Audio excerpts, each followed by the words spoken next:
नमस्कार दोस्तों, एक बार फिर स्वागत है आपका मैगजीन इंडिया में। मैं हूं विशाल दहिया और आज हम बात करेंगे भारतीय शेयर बाजार की, यानी कि सेंसेक्स की।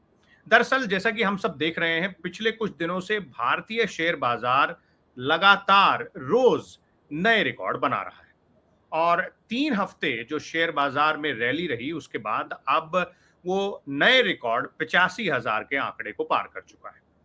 तो आज हम समझने की कोशिश करेंगे क्या है वो कारण जिस वजह से लगातार शेयर बाजार में रोज नया रिकॉर्ड दर्ज हो रहा है। सबसे पहली बात। दूसरी बात, निवेशकों को और खास तौर पे रिटेल निवेशक यानी कि जो छोटे निवेशक हैं, उनको इस वक्त शेयर बाजार में किस तरह की स्ट्रेटजी अपनानी चाहिए। तीसरी सबसे बड़ी बात कि ये जो उछाल आ रहा है शेयर बाजार में, उसके जो कारण हैं, क्या वो कारण सही हैं? यानी कि क्या वो लॉन्ग टर्म तक इसको सस्टेन करके रख सकते हैं इस ग्रोथ को, या फिर उनमें कुछ गड़बड़ है? और चौथी सबसे बड़ी बात जिसका जवाब भी हम ढूँढने की कोशिश करेंगे वो ये कि अगर इसी स्पीड से शेयर बाजार में उछाल चलता रहा, तो 1 लाख का ऐतिहासिक आंकड़ा भारतीय शेयर बाजार कब तक पार कर पाएगा? तो इन सब पर बातचीत करने के लिए हमारे साथ आज एक खास मेहमान जुड़े हैं। शेयर बाजार पर नजर रखते हैं, भारत की इकोनॉमी यानी कि जो अर्थव्यवस्था है उसमें जो उथल-पुथल चलता है उस पर नजर रखते हैं। हर्ष रंजन हमारे साथ जुड़े हुए हैं, वरिष्ठ पत्रकार हैं। हर्ष रंजन जी, नमस्कार, स्वागत है आपका मैगजीन इंडिया पर। तो शुरुआत हम आपसे शेयर बाजार के बारे में जब सवाल करेंगे, तो शुरुआत हम आपसे पहले बेसिक सवाल से करना चाहते हैं कि ये जो लगातार रिकॉर्ड टूटते जा रहे हैं शेयर बाजार में, उसकी दरअसल वजहें क्या हैं? देखिए, पॉजिटिव सेंटिमेंट्स की बात की जाती है, ग्लोबल क्यूज की बात की जाती है कि यूएस फेड रिजर्व ने यानी कि अमेरिकी फेडरल बैंक ने जो फैसले लिए उस वजह से अमेरिका की इकोनॉमी में थोड़ा सा पॉजिटिव बदलाव आया उस वजह से, या फिर भारत के जो निवेशक हैं उनके पास अब इतना पैसा है कि वो लगातार शेयर बाजार में मार्केट में इन्वेस्ट करते जा रहे हैं उस वजह से। लेकिन आपका क्या मानना है कि लगातार ये बढ़ोतरी कैसे देखने को मिल रही है? क्योंकि जिन आंकड़ों की मैं बात कर रहा था उसमें एक और महत्वपूर्ण आंकड़ा है और वो ये है कि जून में जब लोकसभा के चुनाव के नतीजे आ रहे थे, उस वक्त से लेकर अब तक लगभग 13,000 पॉइंट की बढ़ोतरी हो चुकी है। तब 72,000 के आंकड़े के आसपास था सेंसेक्स और अब 85,000 पार कर चुका है। जी विशाल, आपने बहुत सही कहा। आज जो हम चर्चा करें इसको बहुत बेसिक लेवल पे हम चर्चा करते हैं, ताकि हमारे आपके दर्शकों को समझ में भी आए और वो समझ सके कि दरअसल शेयर मार्केट काम कैसे करता है और ये क्यों बढ़ रहा है। और चुनाव की बात आपने की, चुनाव के समय 72,000 के आसपास था और जिस दिन एग्जिट पोल्स के नतीजे आ रहे थे उस दिन बढ़ा था। लेकिन आपको ध्यान होगा कि जब चुनाव के रिजल्ट्स आने लगे तो गिरा भी। और तब भी एक वो चर्चाएं चल रही थी कि अब कहीं गिर ना जाए, धराशायी ना हो जाए। देखिए, मैं वहां आता हूं। पहला सवाल आपका तो ये बता दूं कि शेयर मार्केट बढ़ क्यों रहा है। तो इसमें सिंपल अर्थशास्त्र की थ्योरी काम करती है कि किसी चीज की डिमांड जब ज्यादा होती है तो उसकी प्राइसेस भी बढ़ने लगते हैं, अगर वो प्रोडक्ट सीमित संख्या में ही हो तो शेयर मार्केट में कंपनियां जब आती हैं अपने शेयरों को बेचने खरीदने के लिए आईपीओ के जरिए, तो उनकी जो संख्या होती है शेयर्स की वो सीमित होती है। मार्केट में इतने ही शेयर हैं किसी कंपनी के, क्योंकि उसे बढ़ाने के लिए उसे फिर से आईपीओ लाना पड़ता है या फ्रेश ऑफर लाने पड़ते हैं, ऑफरिंग्स जिसको कहते हैं। तो जब उनकी डिमांड बढ़ने लगती है, खरीदार ज्यादा हो जाते हैं, तो उनके भाव भी बढ़ने लगते हैं।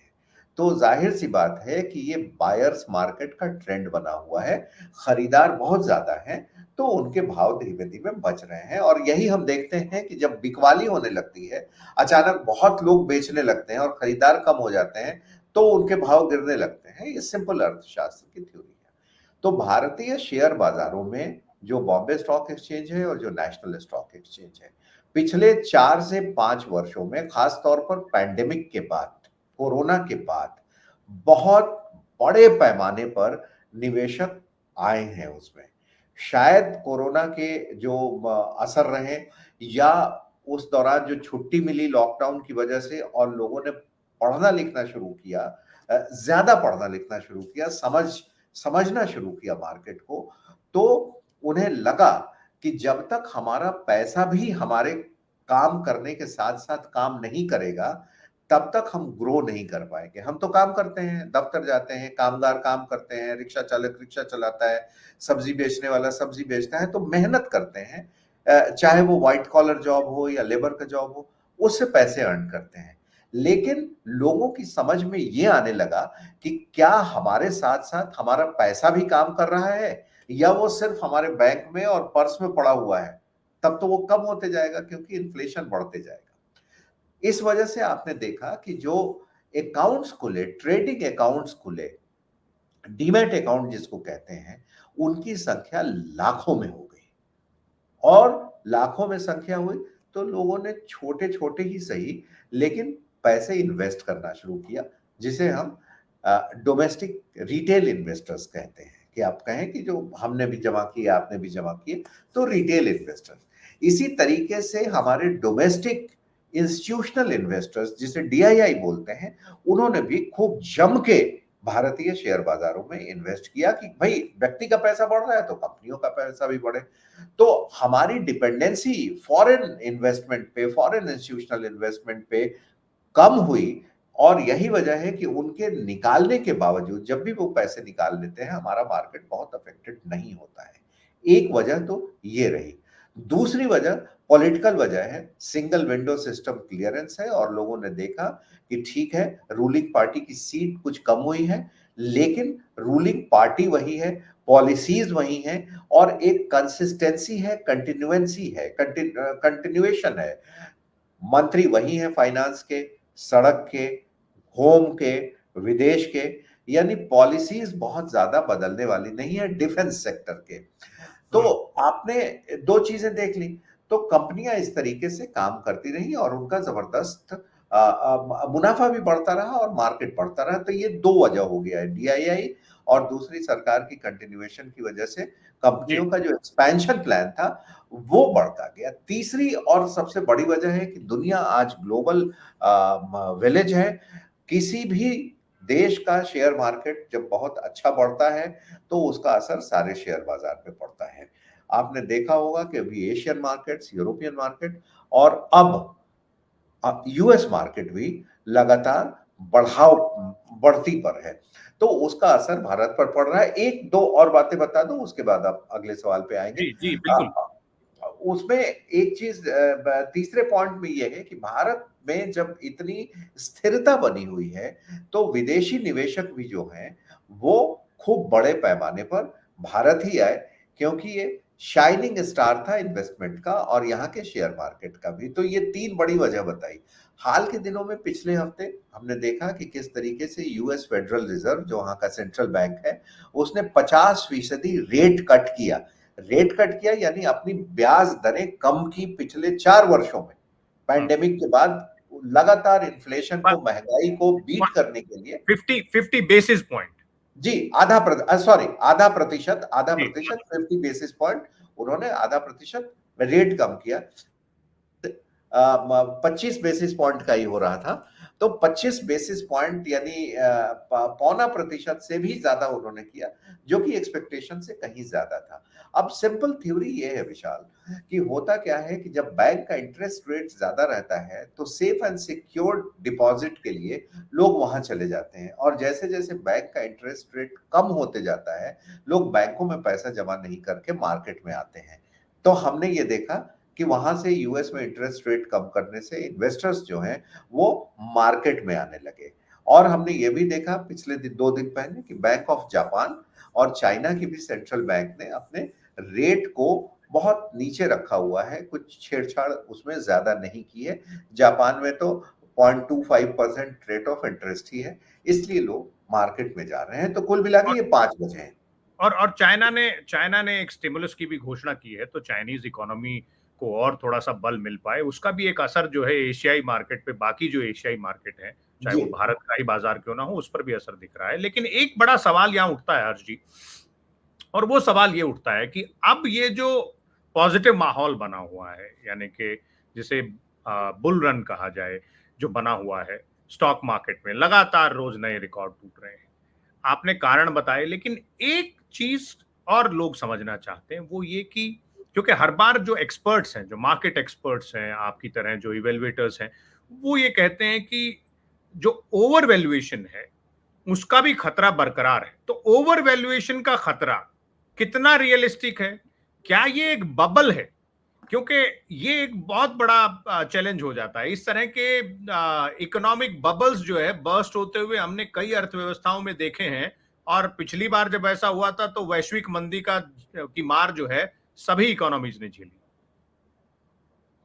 ये एक बहुत बड़ा सवाल है और इससे बचने की ज़रूरत है निवेशकों को। हम हर मंच पर या बाकी दूसरे एक्सपर्ट्स भी जो हैं मार्केट के, वो यही सुझाव देते हैं कि जो डेली का ट्रेडर है, उसको तो बहुत कुछ फ़र्क नहीं पड़ेगा क्योंकि वो डेली ट्रेड में जा रहा है, बाय टुडे सेल टुमारो कर रहा है, आज का आज ही अपना स्क्वायर ऑफ कर ले रहा है, उसको बहुत फ़र्क नहीं पड़ेगा। लेकिन जो रिटेल इन्वेस्टर्स हैं, जो लॉन्ग टर्म इन्वेस्टमेंट के लिए आए हैं, उनको यहाँ सतर्क रहने की ज़रूरत है। हाँ, आपका सवाल बिल्कुल जायज़ है। अगर आप किसी भी कंपनी की बुक वैल्यू को एक तरफ रखें और उसके शेयर प्राइस को दूसरी तरफ रखें, तो आप देखेंगे कि there is a huge difference.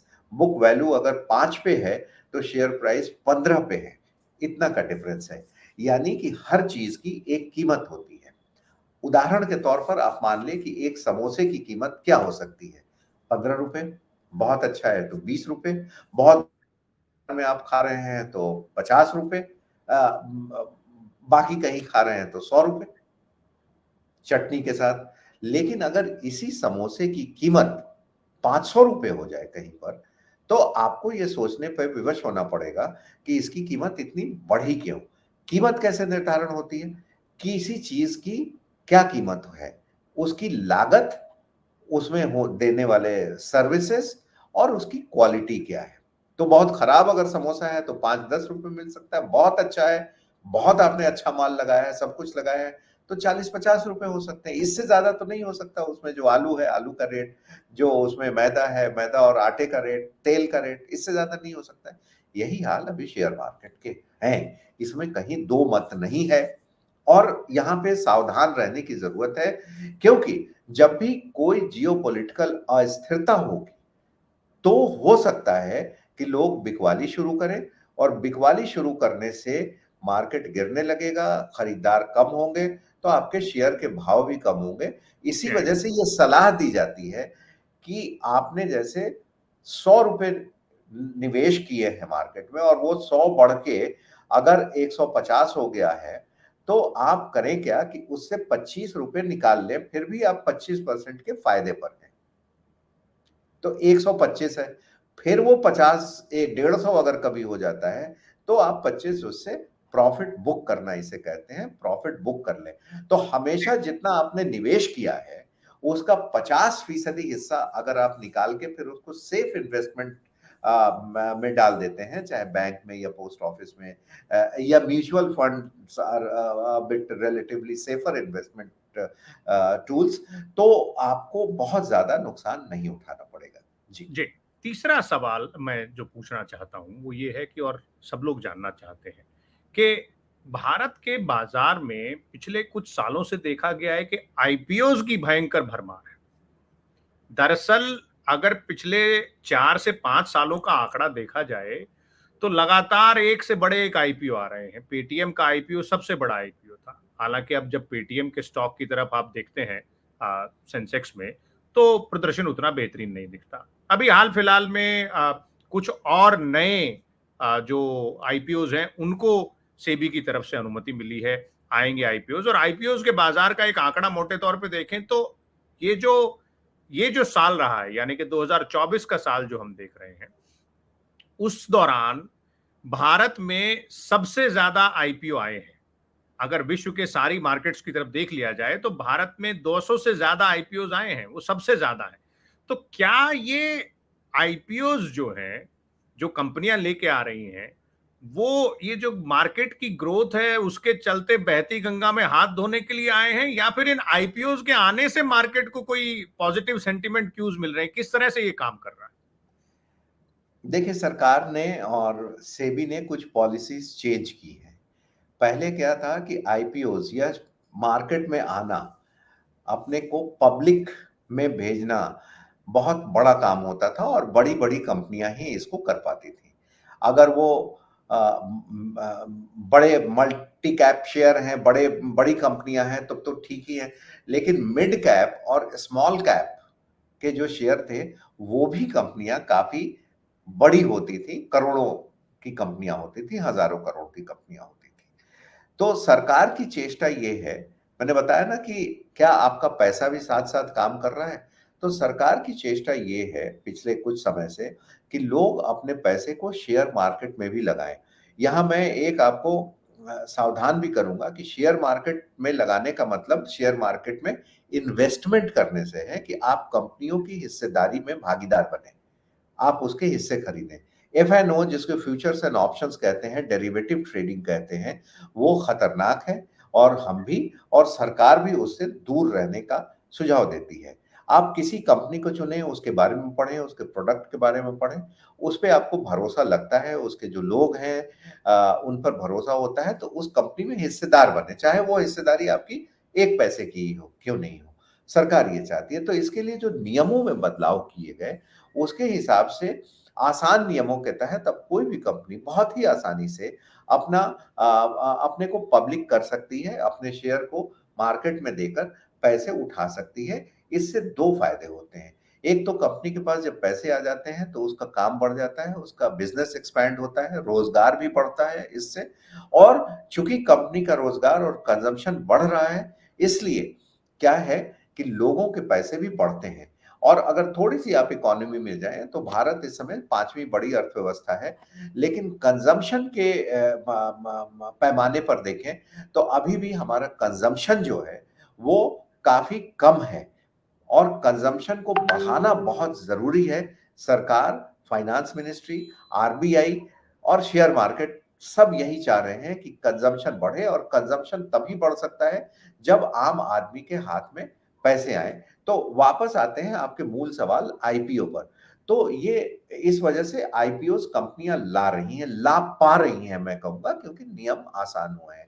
और अब एक दूसरा नियम भी आ गया है जिसके तहत बहुत छोटी कंपनियाँ, चाहे वो 2 करोड़ की कंपनी हो, 1 करोड़ की कंपनी हो, वो 10 करोड़, 20 करोड़, 30 करोड़, 50 करोड़ से नीचे-नीचे तक की रकम की उगाही के लिए जो प्राइवेट लिमिटेड कंपनियाँ हैं, वो मार्केट में जा सकती हैं। इसके लिए उन्हें सेबी तक जाने की भी ज़रूरत नहीं है।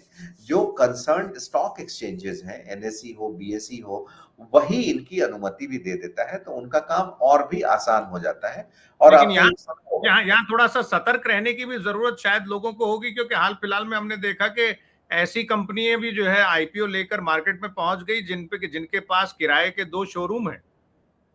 जी, लेकिन देखिए सतर्क होना तो किसी भी कंपनी में आप करें तो आपको सतर्क रहना पड़ेगा। लेकिन आप ये देखिए कि जनता का उत्साह देखिए कि 12 करोड़ रुपए उगाही करने थे उन्हें और वो ओवर सब्सक्राइब होके 48 करोड़ रुपए से ज़्यादा उनके पास आ गए। यानी ज़ाहिर-सी बात है लोगों का उत्साह था या कई लोगों ने जो बाद में बताया कि उन्होंने पढ़ा नहीं था कि क्या है। जी। तो यहाँ थोड़ा-सा पढ़ना भी पड़ेगा और कंपनियाँ अगर छोटी भी हैं तो वो बेहतर परफ़ॉर्म कर सकती हैं। अगर नहीं, उन्हें 12 क लेकिन हर्ष जी मेरा सवाल मूल सवाल जो था वो यही था कि ये आईपीओज जो है वो बहती गंगा में हाथ धो रहे हैं या फिर आईपीओज के चलते जो शेयर मार्केट है उसको मजबूती मिल रही है या फिर दोनों तरह के प्लेयर देखिए हैं। ये दोनों जो तथ्य आप बता रहे हैं एक-दूसरे के पूरक हैं। चूँकि आईपीओ लाना आसान हो गया है, पब्लिक अवेयर हो गई है शेयर मार्केट के लिए, तो आपके पास मार्केट है, खरीदने वाले हैं, तभी तो ओवर सब्सक्राइब हो रहा है। ऐसी कंपनियाँ जिसके बारे में किसी ने सुना नहीं, एक ऑटोमोबाइल कंपनी का टू व्हीलर का शोरूम था, ठीक है? लेकिन ऐसा नहीं है, कुछ शोरूम्स बहुत अच्छे भी कर सकते हैं। मैं तो कह रहा हूँ कि मिठाई, चाय की दुकान, कॉफ़ी शॉप, ये भी अगर आईपीओ लाके अपने को विस्तार करते हैं, तो ये बेहतर कर सकते हैं, इसमें कहीं कोई बात नहीं है। क्योंकि वो कोई हज़ारों करोड़ के आईपीओ तो ला नहीं रहे, 1200 करोड़। तो ये जी। दोनों एक-दूसरे के पूरक हैं, चूँकि मार्केट में खरीदार हैं शेयर्स के, मार्केट में एंट्री करने वाले लोग हैं, तो मार्केट बना हुआ है और नियम आसान हो गए हैं, तो लोग आसानी से आ जा रहे हैं, तो गंगा बह रही है और पानी उठाने वाले भी हैं और अमृत पान करने वाले भी हैं, तो जी। दोनों एक-दूसरे के पूरक हैं। एक एक आखिरी सवाल और जिसके अब सब चर्चा चल रही है, शायद जवाब सब ढूंढ रहे हैं, बड़े से बड़े एक्सपर्ट ढूंढ रहे हैं और रिटेल ट्रेडर जो मार्केट में है वो भी उसका जवाब ढूंढ रहा है और उम्मीद भी कर रहा है। वो ये कि जिस गति से हम बार बार कह रहे हैं कि रोज लगातार रिकॉर्ड बनते जा रहे हैं, हो सकता है बीच में कुछ करेक्शंस भी आए मार्केट में जो कि लाजमी है, लेकिन आपको क्या लगता है कि 85,000 का आंकड़ा तो पार हो गया, 72 से 85,000 पहुंचने में जून, जुलाई, अगस्त, सितंबर 4 महीने का समय लगा है। आपको लगता है कि 85 से 1 लाख 15,000 और पहुंचना है? क्या इसमें भी 4 से 6 ही महीने का समय लगेगा या लंबा इंतजार करना पड़ सकता है? क्योंकि 1 लाख का आंकड़ा सेंसेक्स के लिए बहुत ही महत्वपूर्ण आंकड़ा होगा। देखिए, हर आंकड़े सेंसेक्स के लिए महत्वपूर्ण थे। मुझे ध्यान है 2008 की मंदी के दौरान सेंसेक्स गिर के 8,000 पे आ गया था। तो ये चर्चा हो रही थी कि क्या ये वापस 20,000 पे और 25,000 पे पहुंच पाएगा। तो ना सिर्फ उस 20,000 25,000 पे पहुंचा, कोरोना पीरियड में आप देखिए इस मात्र 50,000 तक ही पहुंच पाया था, गिर के 32,000 पे आ गया था। फिर कोरोना में भी ये चर्चा चली कि क्या ये वापस 50,000 पे जाएगा। 3 साल में ये 75,000 80,000 पर आ गया, तो अब 85,000 के पार है। तो सेंसेक्स देखिए, सेंसेक्स के बढ़ने का मुझे लगता है कि इस साल के अंत तक ये आ जाएगा बड़े आराम से, जो 6 फिगर्स जिसको कहते हैं 1 लाख का, तो 1 लाख तक पहुंच जाएगा। और इसी तरीके से एक रेजिस्टेंस लेवल मिल रहा था निफ्टी 50 को 25,000 पर, चूंकि वो 25,000 को तोड़कर 26,000 के पार हो चुका है, तो वो भी आने वाले समय में आप आराम से देख सकते हैं कि वो 35,000 के करीब 32,000 33,000 के आसपास वो पहुंच जाएगा अगले एटलीस्ट होली के पहले तक, तो हम बता रहे हैं, क्योंकि इसी तरीके से सरकार भी स्थिर है। और हालांकि कुछ एक विधानसभा चुनाव आ रहे हैं, उनका थोड़ा बहुत असर पड़ेगा, मार्केट वोलेटाइल हो सकता है, लेकिन उसका बहुत लॉन्ग टर्म में कोई फर्क नहीं पड़ेगा, क्योंकि अब जो इन्वेस्टर्स हैं और खास करके वॉल्यूम इन्वेस्टमेंट जो है रिटेल इन्वेस्टर्स का, वो समझ चुका है कि मार्केट से निकलने का कोई फायदा नहीं है, हल्के हल्के प्रॉफिट बुक करते रहिए और जो मेजर चंक है वो मार्केट में लगा के ही रहे। तो लोगों ने उसका स्वाद अब चख लिया है। तो आप उम्मीद कर सकते हैं कि सेंसेक्स 1 लाख और निफ्टी भी 30,000 के पार 32,000 तक आने वाले 6-7 महीने में पहुंच जाएगी। जी। चलिए, तो देखते हैं कि आपने जिस तरह का आकलन किया है, उस तरह का आकलन सभी एक्सपर्ट्स भी कर रहे हैं, क्या होता है। बहुत-बहुत धन्यवाद आपका हर्ष जी, जुड़ने के लिए, हमारे दर्शकों को ये सब बारीकियाँ समझाने के लिए। जिस तरह हर्ष रंजन हमारे जो फाइनेंस एक्सपर्ट हैं, स्टॉक मार्केट एक्सपर्ट हैं, वो बता रहे थे कि क्या वो कारण हैं जिस वजह से भारत का जो शेयर बाज़ार है, वो लगातार नए रिकॉर्ड बना रहा है। क्या वो बातें हैं जिनको जो निवेशक हैं, छोटे निवेशक खास तौर पर, उनको ध्यान में रखना चाहिए और कब तक ये जो 85,000 का आंकड़ा है, वो एक नया रिकॉर्ड यानी कि 1 लाख के आंकड़े तक पहुंच पाएगा। और इन सभी बातों का सार केवल 2 सेंटेंसेस में कहा जा सकता है, वो ये कि आप सतर्क रहिए, सावधान रहिए, अपने पैसे को आगे बढ़ाने की कोशिश जरूर करिए, लेकिन इन्फॉर्म्ड डिसीजन लीजिए, अपनी रिसर्च कीजिए, जिन कंपनियों में आप पैसा लगाना चाहते हैं उनके बारे में और जानकारी इकट्ठा कीजिए और व्हाट्सएप पर आए मैसेज या यूट्यूब पर आए ज्ञान से प्रभावित होकर स्टॉक मार्केट में इन्वेस्ट मत करिए। तो जुड़े रहिए मैगजीन इंडिया के साथ और देखते रहिए हमारे साथ ऐसी ही रोचक जानकारियां और उनकी एक्सप्लेनेशंस भी। सब्सक्राइब कीजिए हमारे चैनल को और वीडियोस को लाइक कीजिए। नमस्कार, धन्यवाद।